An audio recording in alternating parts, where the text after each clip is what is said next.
Welcome to Gray Space, an affiliate of Grown Folks Talkin' Express Yourself.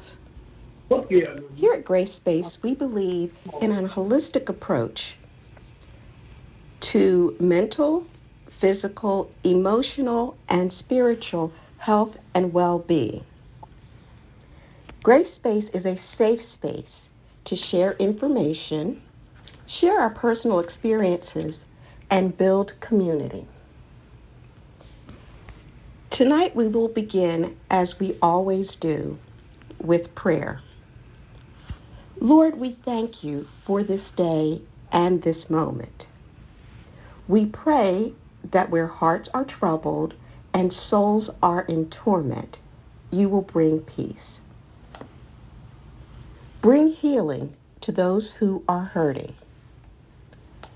Help us to move past the pain, disappointment, and despair that life can bring. Let us release the dark thoughts and dark moods so that we can feel the light of possibility and promise. Lord, be with us tonight as we engage in conversation. And we pray that what we say and what we do will be pleasing to you. Lord, enter each heart and each home and bring comfort to those who are feeling lost, confused, or conflicted. Lord, order our steps. In Jesus' name, amen. Amen. All right. Tonight we're going to talk about art and creativity. Art can transcend boundaries. It can inspire, inform, incite, and soothe us. Art is intergenerational, aspirational, and transformative. Tonight we have the pleasure of speaking with a visual artist by the name of Constance Maddox. Constance, we'd like to welcome you to the Gray Space podcast. How are you doing this evening? Well, hello, Jada. Thank you so much. I am doing well, and I feel extremely honored that you have invited me to this podcast. Well, welcome. How did your interest in art come about?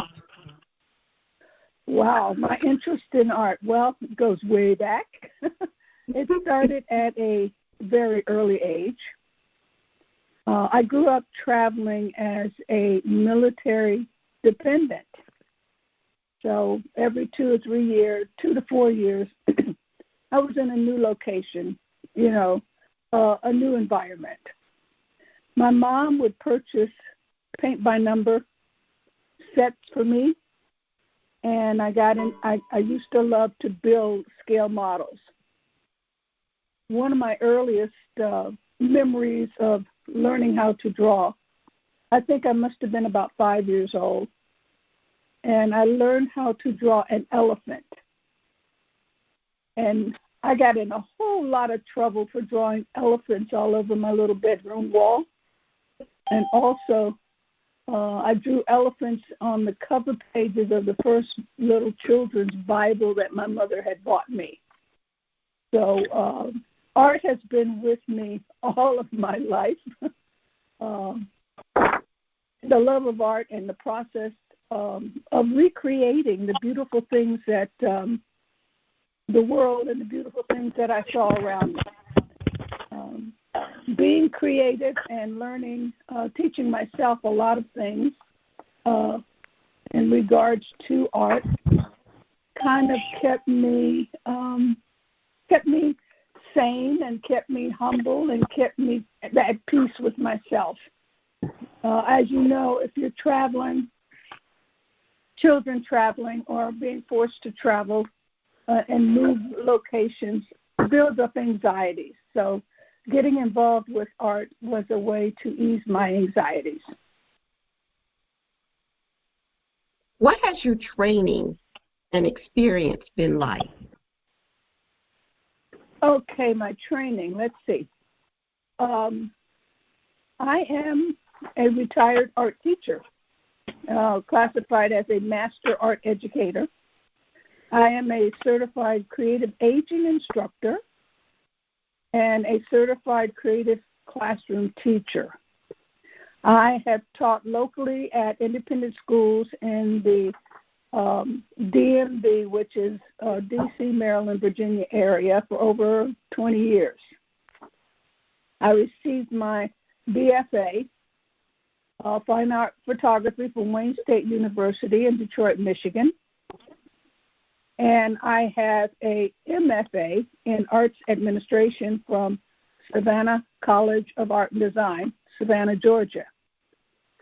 I've recently taught creative aging classes through a nonprofit in Hyattsville, Maryland, and at the Queen Anne's County Library, which is located on the eastern shore of Maryland. When I speak of creative aging, I'm talking about adults over the age of 55 and up. I really found a new passion after retiring from teaching in high school kids. I found a new passion for teaching my peers, my seniors now. And that has really taught me to look at art differently and to also teach differently. Because, as you know, everyone is creative. I've had a lot of people say, oh, no, there's no creativity in me. Well, creativity comes in many different forms.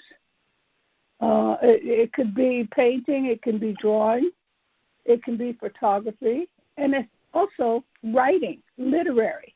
The literary arts is also a part of being creative.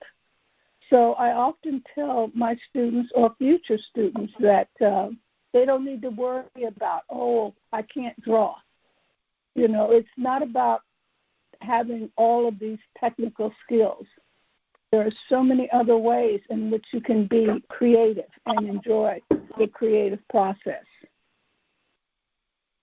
Now, what are some of the areas? I know that you have talked about teaching art on both at the school level, high school students, and also now you've indicated that your passion is teaching seniors, those seasoned individuals. Now, what types of art have you created? Oh my goodness, that's a great question, because I like to kind of mix it up and jump in and do a little bit of everything. Like I said earlier, my fine art degree is in fine art photography. And while I was fine-tuning that, because I do have a love of photography, I used to document everywhere we traveled as a child by taking pictures to remember those places. So that has always been a part of me, having a camera in my hand. But as I was studying, I found out I really had a keen eye for ceramics and painting. Ceramics turned out to be a very comfortable medium for me to work in. And as I taught it to elementary and high school students, I found that it's very soothing and very therapeutic, not only for the teacher, me, but also for my students. So I've taught photography, painting, drawing, ceramics, block printmaking. A lot of my work that I have sitting around me here at home consists of all the different disciplines that I have taught. My strongest elements are in photography and ceramics. I have several several bodies of work, photographic works, that I have worked on, several years that have turned out to be great bodies of works. One of them in particular is called Rainflowers. And it's a series of photographic images of flowers that I really do like. But I went out and captured these images during a light rainstorm or a rain shower so that I could capture the natural look of the flower with rain falling across it. I took that body of work and I created a fine art photography book with written prose that I titled Rainflowers, and I self-published it in 2020. Last year, I had some photographic work, flowers again called the Blue Garden, which was on display at the Seen, Heard, Common Ground, the Art of the Tribe exhibition, which was held at Morgan State University at the Jelma Center. So each year I try to focus on something new and creative that I can make, a new creative journey that I can take myself on.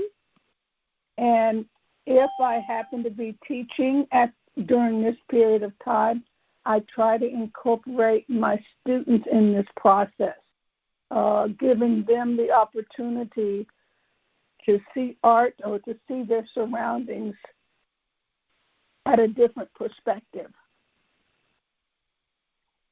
All right, you've covered a lot of ground, and so I want to go piece by piece. You mentioned doing ceramics, and I know for some people, when they think of ceramics, they think in terms of going to, a place and there's a mold and they paint the mold and that is it. Your ceramics, your journey was a little bit different. So can you talk to us a little bit about creative process of the clay, the wheel, all of that? Sure. Yes, a lot of people think that ceramics really consist of, pouring some slip, which is liquefied clay, to a mold and letting it set up that way. That is one method of creating using clay. I started out learning how to hand build, how to mold the clay by hand to create the objects I wanted. From that, I went to learning how to sit at a pottery wheel, which takes a lot of energy and a lot of strength. I briefly, I shouldn't say study because I really didn't study slip casting.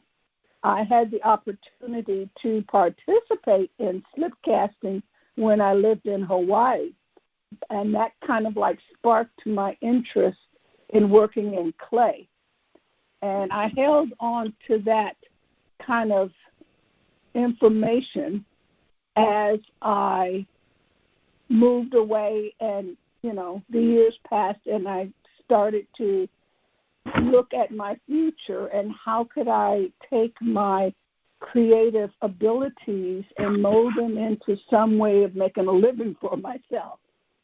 But I personally work with hand building and on the ceramic, on the pottery wheel.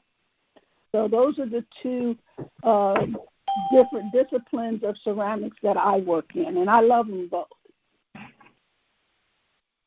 Now, once you hand build, what is the process after that? Okay, after you create something, whether it's by hand building or whether it's on the wheel, you have to let the clay dry out. That can take anywhere from 48 hours up to a week, depending on how large the object is that you've created. Once it's air dried, which means that it has lost at least 80% of the moisture that's in the clay. And you can feel the difference because when you're working with natural clay, it has a cool, wet feeling to it. Once you've created your object and set it on the shelf to dry, as it loses that moisture, it starts to warm up. And you can feel the change in the temperature of the clay as it's losing that moisture.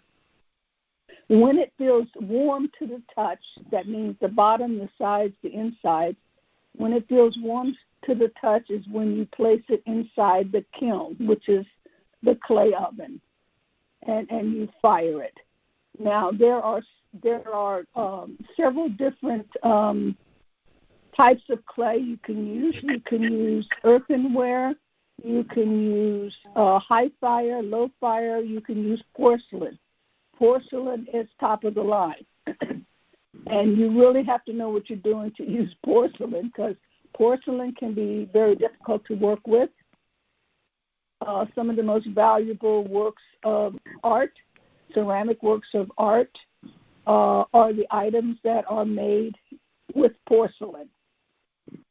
Porcelain, you can pull it and mold it to be very, very thin to where light shines through it. If you get a piece of porcelain that you can hold up to the light and the light can shine through it, that is an immaculately creative work of ceramic art.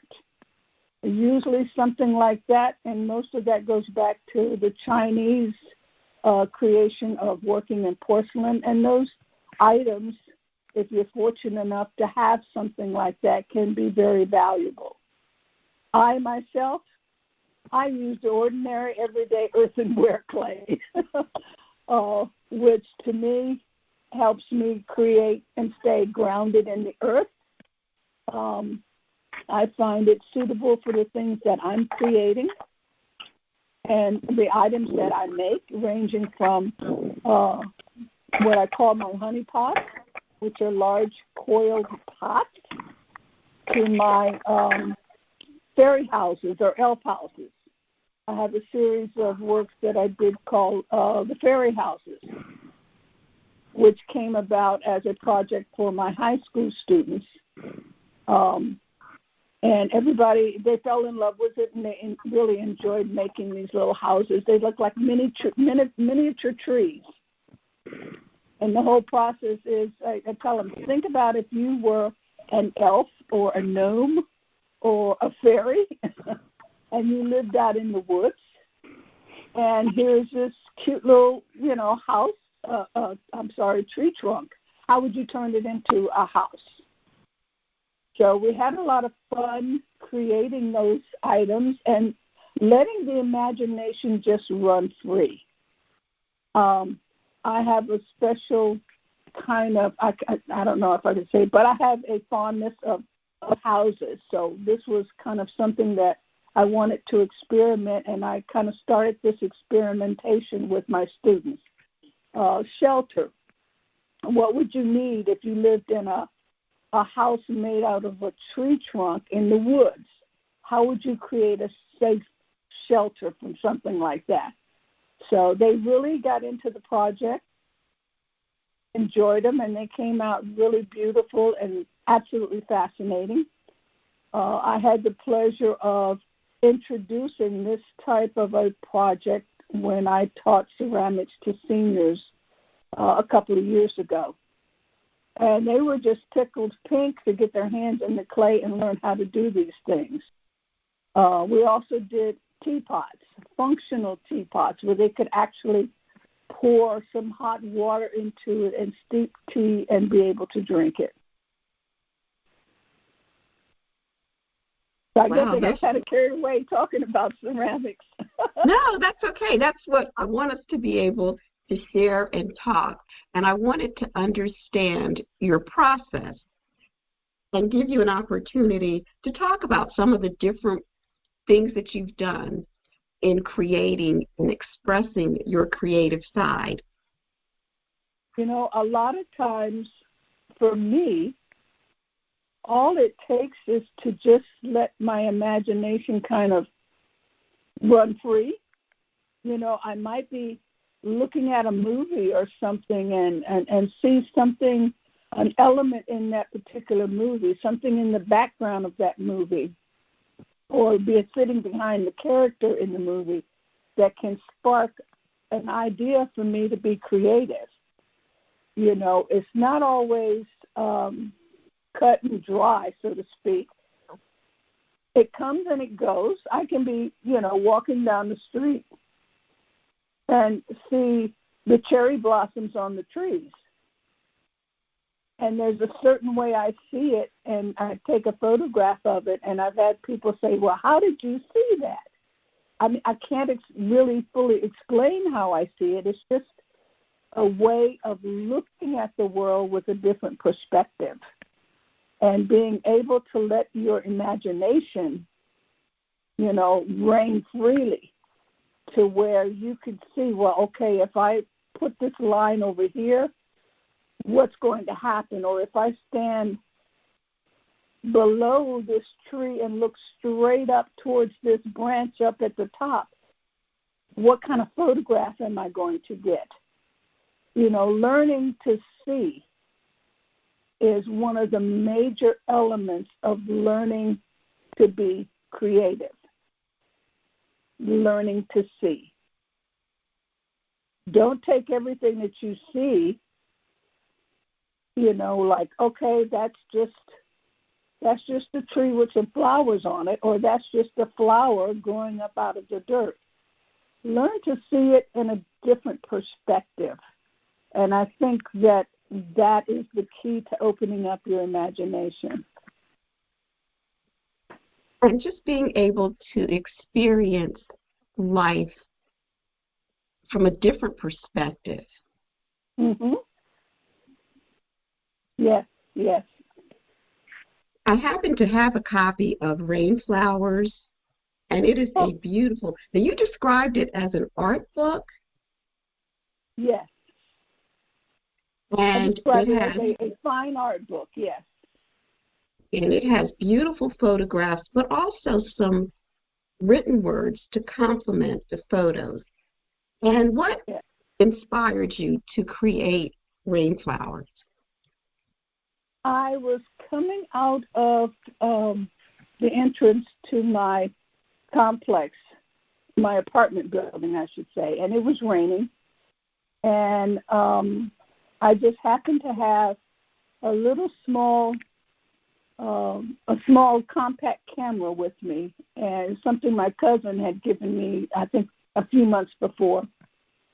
And I just happened to look down, and there was this beautiful hibiscus that had kind of turned from the weight of the raindrop on it.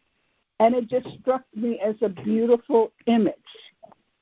And I stopped dead in my tracks. I had just stepped through the threshold of the door when I saw this. And I stopped right then and there and captured the picture. And the manager was walking up to enter the building, and she asked me, she says, "Are you trying to take a picture?" And I'm like, "Not trying. I already did." And then after I got everything printed out and I showed it to her a couple of days later, she was like, "Oh, my God, how did you see that?" Again, going back to being able to see things in a different way of looking at things with a different set of eyes. So that's what started that series of Rainflowers. And then you mentioned that you self-published. And yes. So you looked at the photos, and the writing, was that something that already existed? Had you already recreated the words, or did you create the words as a result of the pictures? No, the words came to me as I was driving home from school one day, from a long, very long, tedious day on campus. And I was driving home, and I don't know, I had some classical music on. I don't even remember who it was, but it was classical music was on. And as I was driving, I don't know, I just got to thinking, and it just came out. It was like, what shall I weep for today? And I'm thinking, oh, that's an interesting title. Where did that come from? What shall I weep for today? And then on the journey home, all these different phrases kept coming to me. I want to say divine inspiration because I had not planned it. I was trying to stay focused on the traffic, beltway traffic. But by the time I got home, I reached over in my bag and pulled out my pen, and I started writing all this down that came to me on this drive home. And when I looked at my imagery, it's like, how am I going to pair this up with? I looked at my rain flowers, and they just seemed to be the perfect imagery to put this prose to. Because in some cases, some people could look at the flower and think that the flower was weeping, you know. So this is how it all came together. A lot of times I'll have images, and I might, be somewhere. I might be sitting down, walking through the park or something, or sitting in my car, waiting for my daughter to finish her shopping, and I might pin up something. I might write up something just in that particular moment. And then it's about what imagery do I have I can match this to, or do I have to, or should I go out and create some new imagery to go with it? So it all takes on different processes. It's just that being creative, being able to continue to create is like a breath for me. This is how I live, is through the process of being creative, the process of making and doing as a creative individual. It never stops. Sorry to say, it never stops for me. That's a good thing. We should all search inside ourselves for that piece of us that wants to be expressed, acknowledged, and find a way to share that. I must say, I love the statement, what shall I weep for today? It's a few words, but with such a profound impact. Thank you. What project or projects are you currently working on? Well, the big project I'm currently working on is with my Sisterhood of Creatives.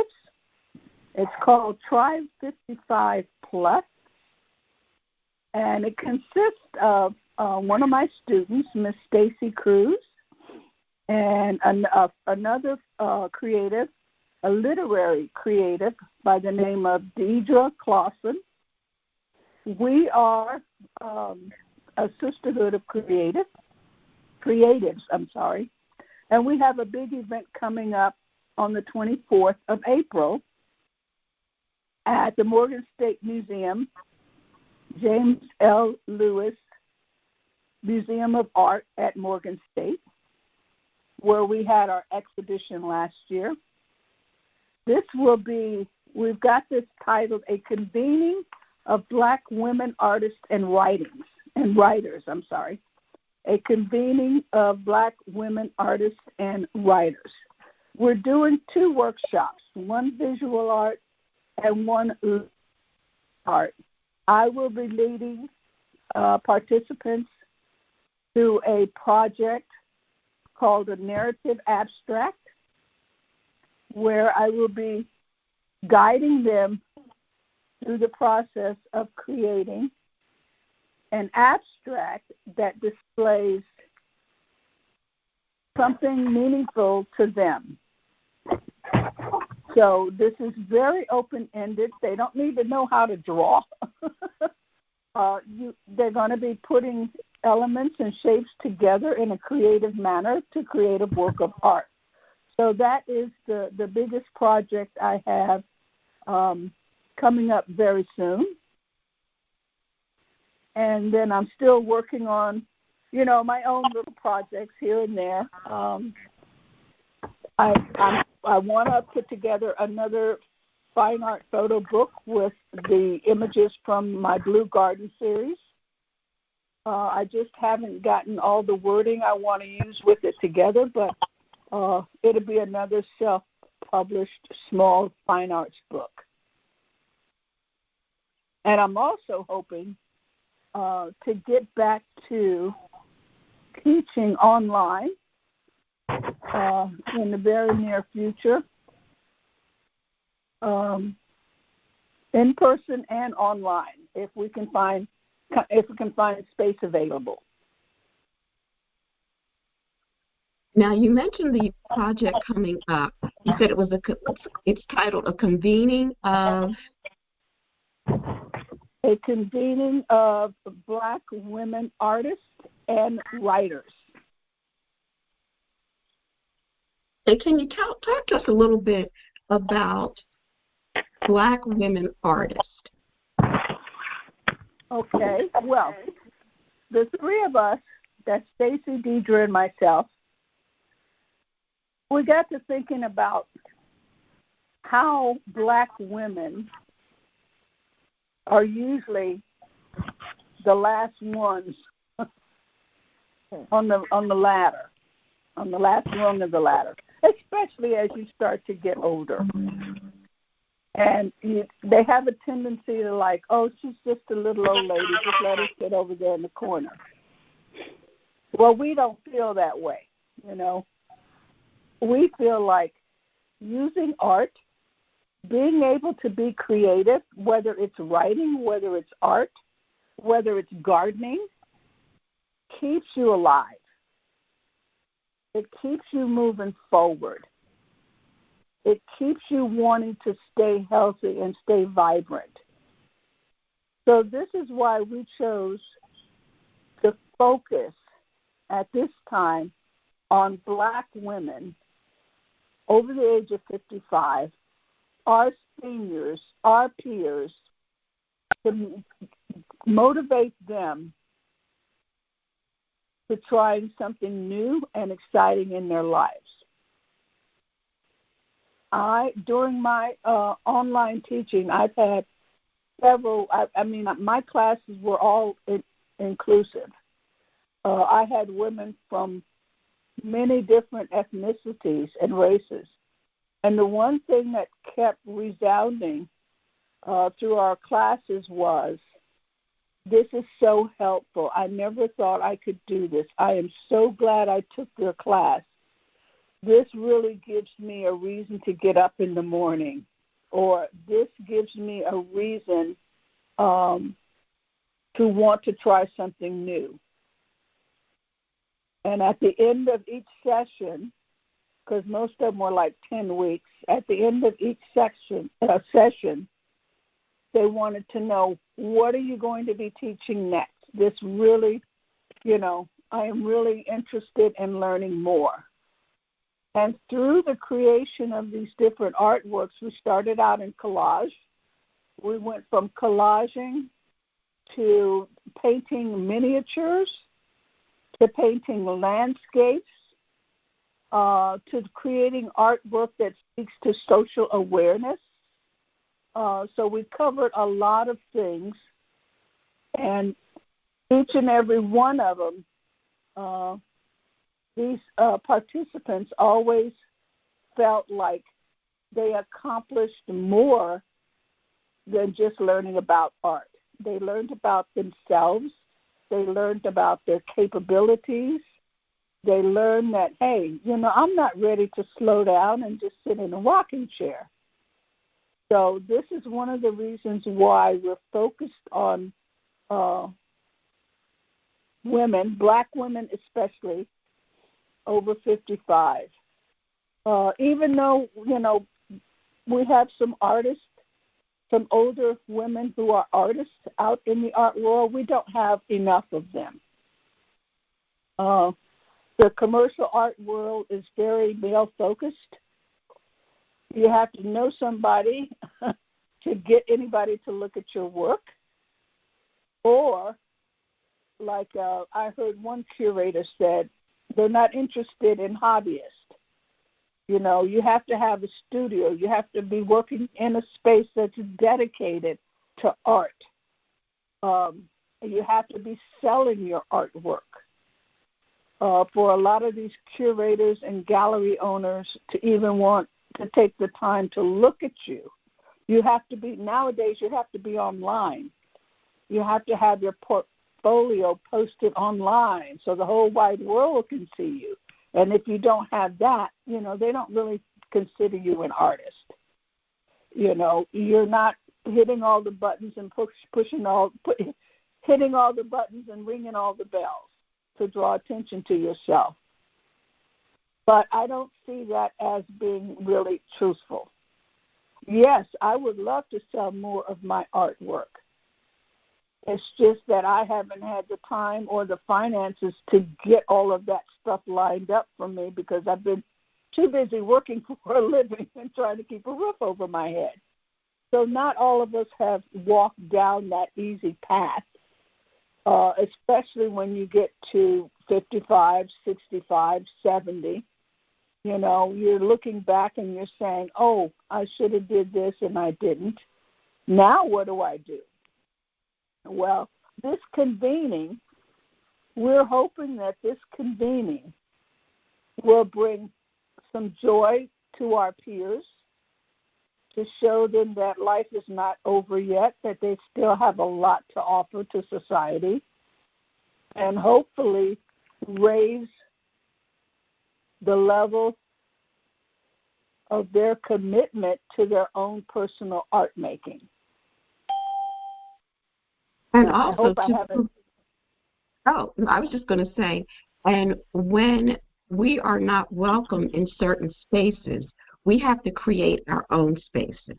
Exactly. We have to create our own spaces where we can feel welcome and comfortable to share our talents and to be accepted and respected for who we are. Wonderful. I'm glad that you have been able to pursue your talents and your skills. I think it's important, not only for you, but for us, to be able to share, enjoy, see, experience your creativity. I'd like to take a moment to see if we have anyone in the audience that has any questions. Tonight we've been talking about creativity, and particularly Constance Maddox and her skills, talents, and experience in the visual arts. Hello? Yes. So I have a question. Constance, what would you say to someone, a woman that's older, who wants to try to do some type of art, but they really are afraid? What advice would you give them? Oh goodness, I'll keep this nice. You can't be afraid of fear. You need to just put the fear aside and jump in. I know that is hard for some to do because, like I said, in my experience, I've had participants tell me, well, I can't do this. How do I do this? Well, I'm going to show you how to do this. But the first thing they need to do is just relax. Because the creative process is in each and every one of us. I tell individuals you need to just relax and let the process work its way through. Don't be afraid. Don't be fearful of it. It's not going to hurt you. It's going to elevate you. It's going to nurture you. Being a creative person means you are alive with who you are and what you are. So it's just a matter of just jumping right in and doing it. And thank you for that question. That was a good question.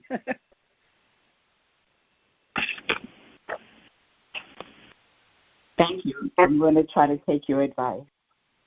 Good. I think it's important that people understand, just as you are a unique being, the way you express yourself creatively, there's no right or wrong way. I think so often we get told how to be, how to exist, how to look, how to express ourselves.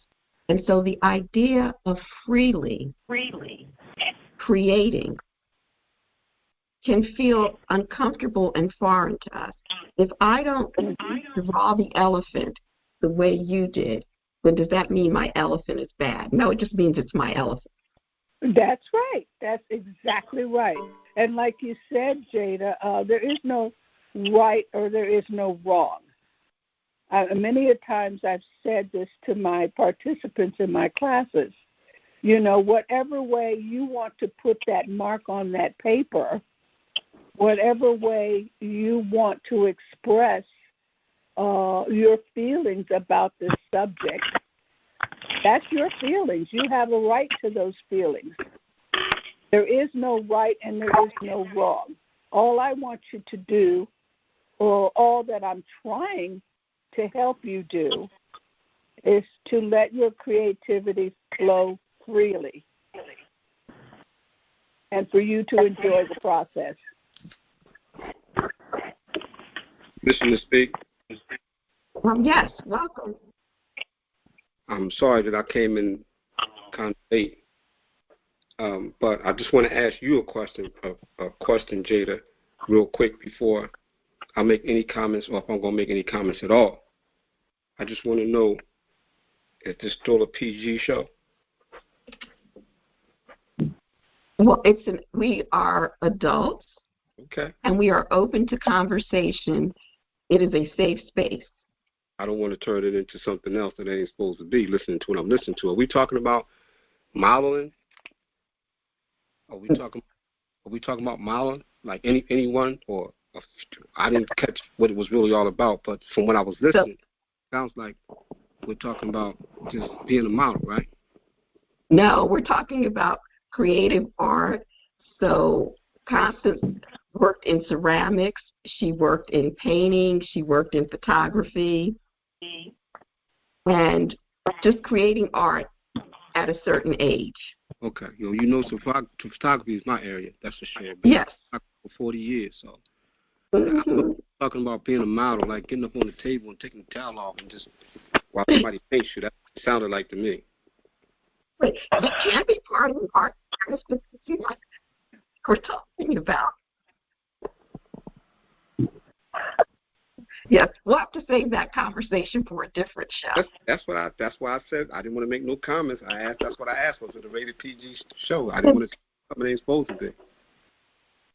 Yes, but you'll have to go back and listen. Constance talked about she did a series. She did an art book called Rainflowers, and she talked about how when she was leaving her apartment complex, how the rain was falling on the flowers, and how that struck a chord with her. And began the process of her creating the photos and then finding the words.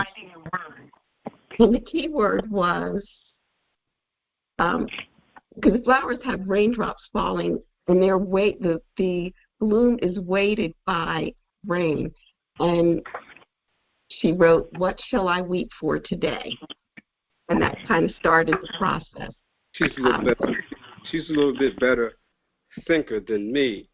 And for me being a photographer for 40 years, it's funny because we had the same concept, because once what I did was I got a rose that was closed and put it in a vase and put aspirin in it. They said that's what you're supposed to do to make it grow. So every day I took a picture of that rose as opening up. Every day it opened up more and more, right?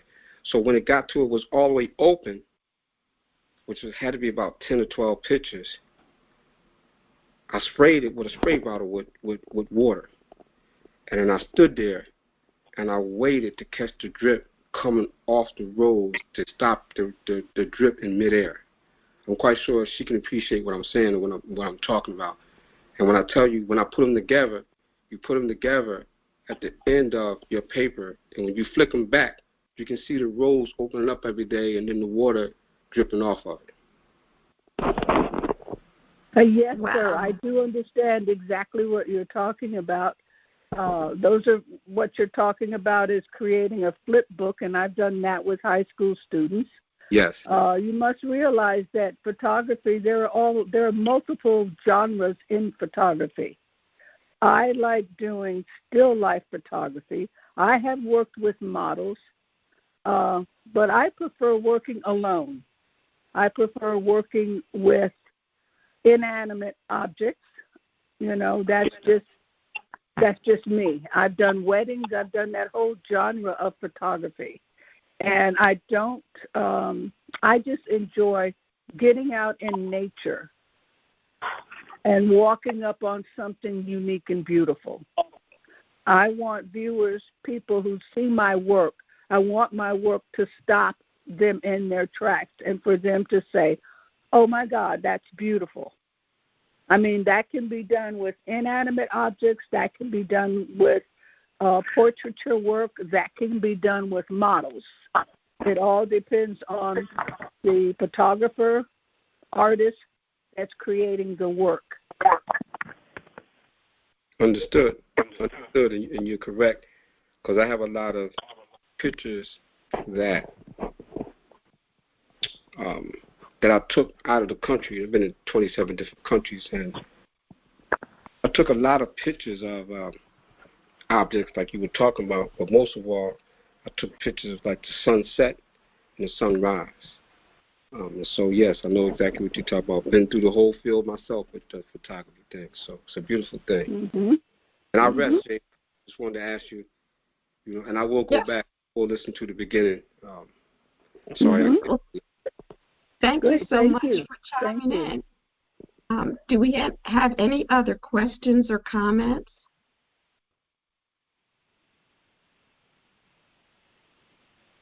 I want to encourage. Okay, go ahead. I just want to ask, family, when I pick up my pencil and I pick up my sketchbook, Connie, how do I know when something's going to take me? How do I know when to start drawing and what to draw? Good question. I can't, to be honest with you, I can't answer that for you because each person is an individual.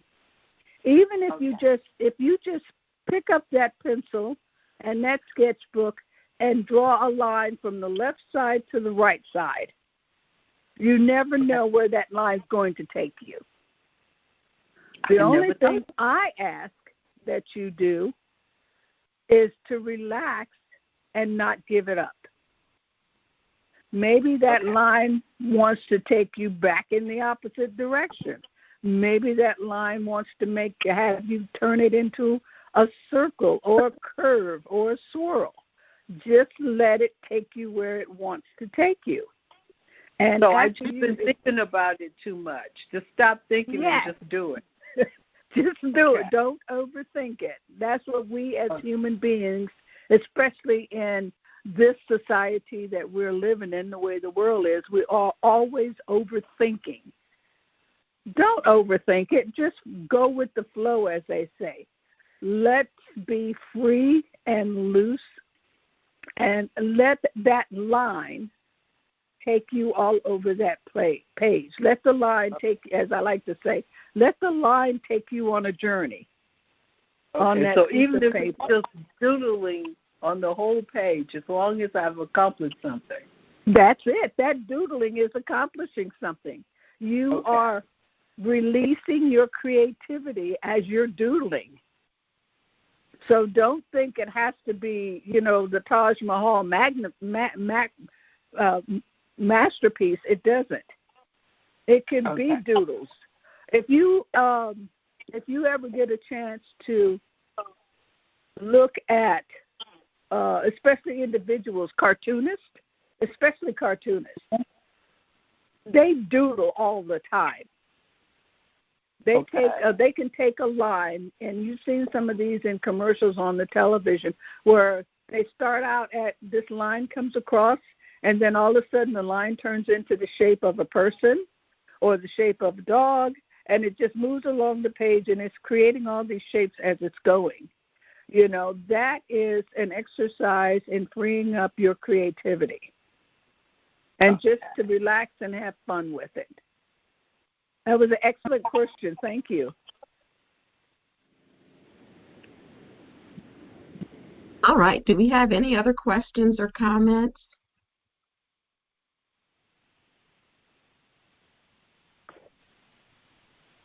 Now, this week we have focused on the visual arts, but I want to encourage everyone to figure out how to let your thoughts, your feelings, your moods emanate outside of yourself. And there are many ways to be creative. Someone mentioned gardening. Mm-hmm. So anytime you can do anything, whether it's singing, dancing, writing, preparing, there's an art to preparing a good meal. Mm-hmm. Yes. So what are the ways in your life you can create beauty?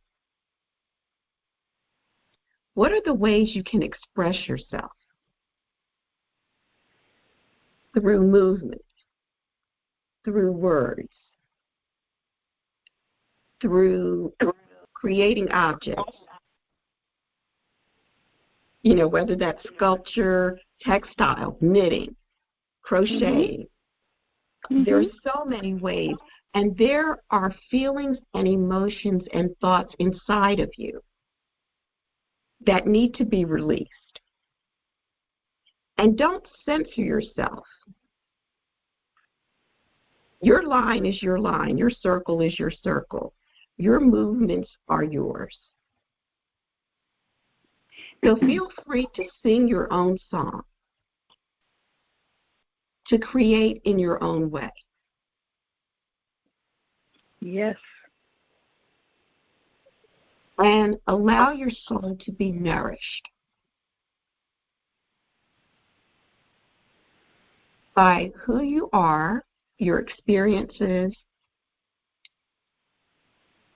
and let your soul sing. Well said. Well said.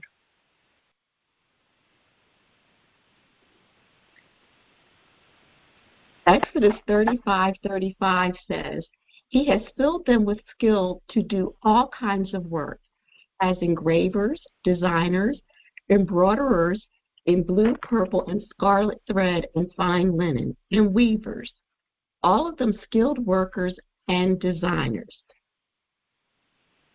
Proverbs 25:11 says, A word fitly spoken is like apples of gold in a setting of silver. Mm-hmm. And so I want you to think about the beauty inside of you, the complexity inside of you, and create from deep inside you. Art is for everybody. And so I want to encourage you to release the creativity inside of you. Yes. Make art your way. Yes. Be creative. Exactly. There's a song that needs to be sung. There's a word that needs to be spoken. There's a gift inside of you that needs to be shared.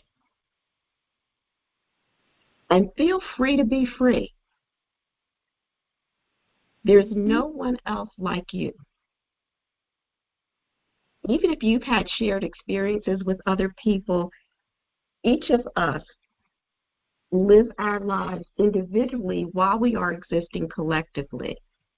So be the best version of you that is humanly and spiritually and emotionally and creatively possible. I want to make sure I acknowledge the other shows that are coming up on the network. So we have the Pink Sofa coming up tonight at 7:30, and tonight with Carol Lucille, and tonight it's ladies only. On Wednesday, we have No Longer Silent with Francesca, and that's 6 to 7:30. And then after that, we have John Monroe with Vision Care from 8 to 9. And then Concerned Citizens Coalition with Everett Gardner and Hamp Smith, and that comes on at 9:30. As we get ready to part, I want to say, please remember that grace looks amazing on you. And we're going to end with a song that some of you have heard before, and it's called Soul Speak, and it is by Kay Marion.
So I encourage you to let your soul speak. Have a wonderful evening. And thank you for joining us. And thank you for having me, Jada. Oh, you're quite welcome. We'll talk to Take you soon. care. Thank you. Be blessed. Mm-hmm. Yes. And again, grace looks amazing on you.